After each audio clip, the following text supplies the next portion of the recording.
एक अच्छी खबर जो पाकिस्तान को मिली और इकोनॉमी वाइज भी इसको खुशाइंद कहा जा रहा है। सिट साहब, पीआईए जो अब पाबंदी से आज़ाद हो गई है फॉर यूके रूट्स, इब्तदाई तौर पर तो एक ही रूट पर चलाया जाएगा, लेकिन बाद में फ़ज़ाई ऑपरेशन जो 5 साल बाद बहाल होने जा रहा है अगले माह से, कितना खुशाइंद इसे आप समझते हैं? स्पेशली प्राइवेटाइजेशन के पॉइंट ऑफ व्यू से भी बताइएगा।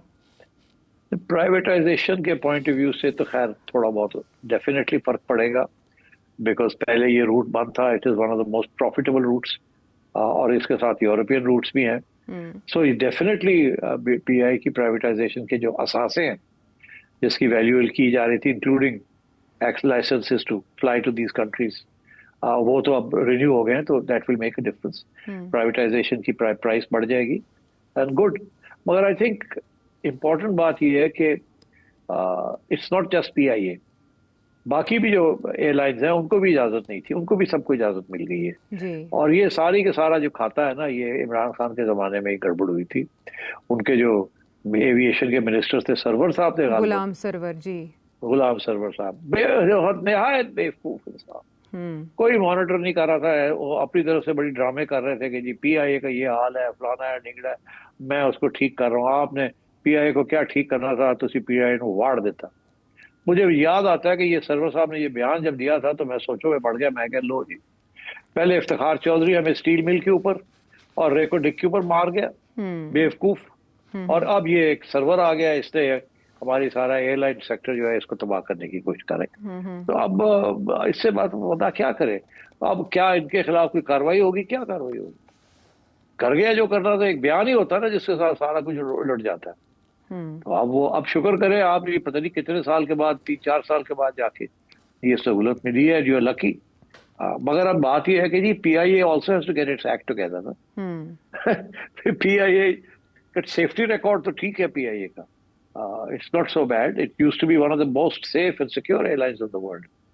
मगर दिन ब दिन हालात बदलते रहे। मगर मैं एक बात और कहूंगा, मैं जरूर कहूंगा कि ये जो है ना फलसफा कि सिविलियंस जो है वो पीआईए को सही नहीं चला सके और एयर मार्शल्स और फौजी जो है they can do a better job, that is, ये प्रूफ नहीं हुआ। ये इट्स द सेम, क्योंकि मसला जो है इज नॉट सिविलियन वर्सेस फौजी, मसले जो है वो स्ट्रक्चरल मसले हैं पीआईए के जी। और उसके लिए सबसे बड़ा मसला तो यही है ना कि जहाँ 5,000 लोग होने चाहिए वहां 15,000 है। तो आप तो अपना सैलरी बिल ही पूरा नहीं कर पा रहे एंड सो ऑन, और इसीलिए आपकी फ्लीट जो है दिन ब दिन कम होती जा रही है, पुराने जहाज होते जा रहे हैं, सीटें आपकी ठीक नहीं है।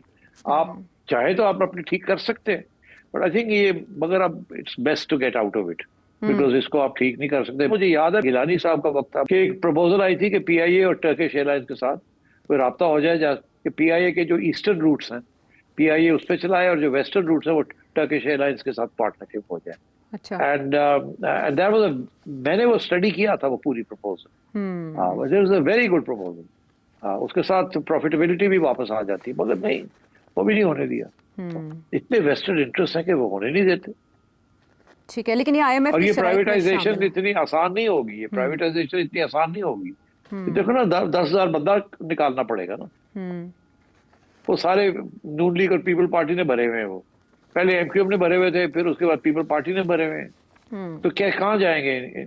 आप गोल्डन हैंडशेक जब करने जाते हैं तो पता क्या होता है, कॉम्पिटेंट लोग जो है वो गोल्डन हैंडशेक लेके बाहर हो जाते हैं, उनको पता हम कहीं और नौकरी मिल जाएगी जी। और जो इनकॉम्पिटेंट लोग होते हैं वो रह जाते हैं बीच के अंदर, और फिर भर्तियां शुरू हो जाती है, गवर्नमेंट आती है, फिर से सारा सिलसिला शुरू हो जाता है। तो ये this is the old problem.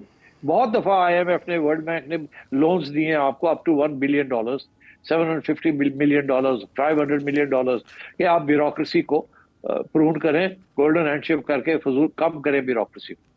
कोई नहीं होती, पैसे भी आ जाते हैं, खर्च भी हो जाते हैं, होता कुछ नहीं। तो पीआईए का भी वही खाता है। ये सारी privatisation of state owned enterprises का यही प्रॉब्लम। अभी तो एक पूरा खाता पड़ा हुआ है स्टेट ओन्ड एंटरप्राइजेस, एसओईज जिसे कहते हैं आप जी, जो कि नियरली 1 ट्रिलियन रुपीस की उनकी लॉसेस हैं जो कि बर्दाश्त किया जा रहा है। उधर तो सोचते नहीं है कि उनको बंद कर दिया जाए या प्राइवेटाइज कर दिया जाए। नो, तो ये सब ड्रामे हैं, कोई नहीं। No government is focused on these issues unfortunately.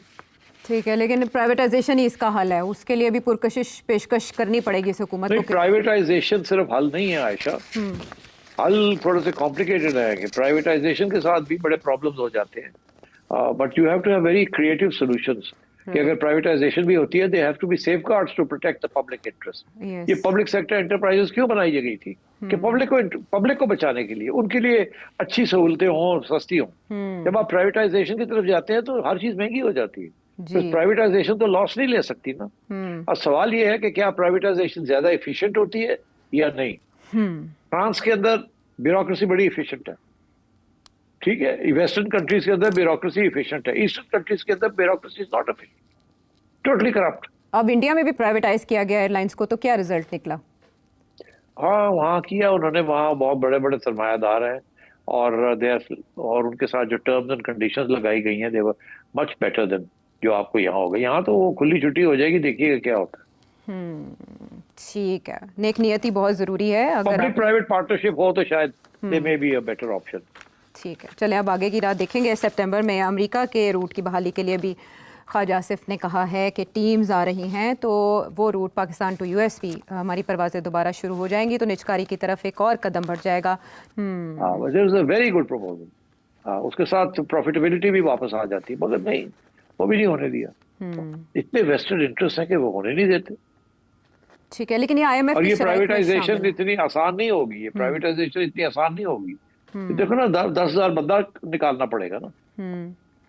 वो सारे नून लीग और पीपल पार्टी ने भरे हुए हैं। वो पहले MQM ने भरे हुए थे, फिर उसके बाद पीपल पार्टी ने भरे हुए हैं। तो क्या कहाँ जाएंगे?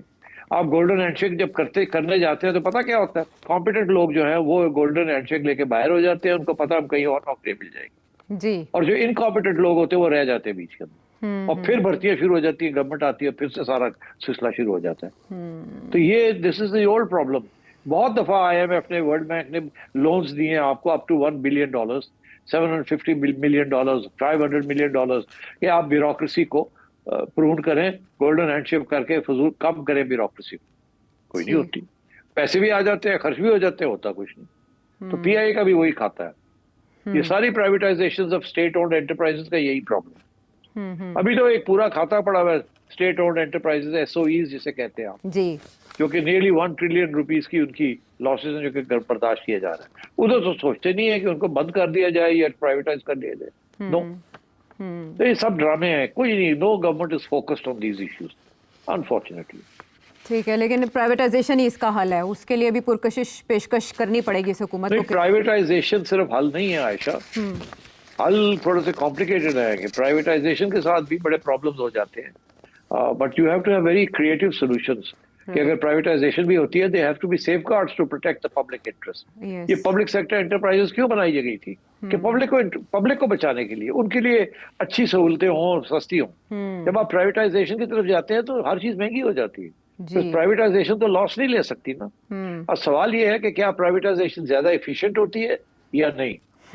फ्रांस के अंदर ब्यूरोक्रेसी बड़ी एफिशिएंट है, ठीक है। वेस्टर्न कंट्रीज के अंदर ब्यूरोक्रेसी एफिशिएंट है, ईस्टर्न कंट्रीज के अंदर bureaucracy is not efficient, totally corrupt. अब इंडिया में भी प्राइवेटाइज किया गया एयरलाइंस को, तो क्या रिजल्ट निकला? हाँ, वहाँ किया उन्होंने, वहाँ बहुत बड़े बड़े सरमायादार हैं और उनके साथ जो टर्म्स एंड कंडीशंस लगाई गई हैं, दे वर मच बेटर देन जो आपको यहाँ होगा। यहाँ तो वो खुली छुट्टी हो जाएगी, देखिएगा क्या होता है। ठीक है, नेक नियति बहुत जरूरी है। अगर पब्लिक प्राइवेट पार्टनरशिप हो तो शायद they may be a better option. ठीक है, चलें अब आगे की राह देखेंगे। सितंबर में अमेरिका के रूट की बहाली के लिए भी ख्वाजा आसिफ ने कहा है कि टीम्स आ रही हैं, तो वो रूट पाकिस्तान टू यूएस भी हमारी परवाज़ें दोबारा शुरू हो जाएंगी, तो निचकारी की तरफ एक और कदम बढ़ जाएगा। लेकिन भी बहुत से ऐसे मामलात हैं जिनको सुधारना बहुत ज़रूरी है। और भी आपके जहन में कोई सवाल हो तो इस नंबर पर भेजें। अगले प्रोग्राम तक के लिए हमें इजाज़त दें।